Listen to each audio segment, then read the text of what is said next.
Hi friends, అందరికీ నమస్తే.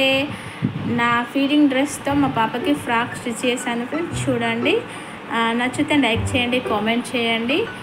ఇలాంటి వీడియోస్ కోసం నా ఛానల్ని తప్పక చూడండి ఫ్రెండ్స్. ఓల్డ్ డ్రెస్తో నేను చాలా ఫ్రాక్స్ కుట్టాను ఫ్రెండ్స్. ఓల్డ్ అంటే ఓల్డ్ అని కాదు, జస్ట్ టైట్ అయిపోయినాయి ఫ్రెండ్స్. ఆ టైట్ అయిన డ్రెస్సులు పడేయడం ఇష్టం లేక ఫ్రాక్స్ లాగా మా పిల్లలకు కుడుతున్నాను ఫ్రెండ్స్. నచ్చితే లైక్ చేయండి, కామెంట్ చేయండి. ఈ వీడియో మీకు తప్పకుండా యూజ్ అవుతుందని షేర్ చేస్తున్నా. ఇలాంటి వీడియోస్ కోసం నా ఛానల్ని తప్పక చూడండి ఫ్రెండ్స్.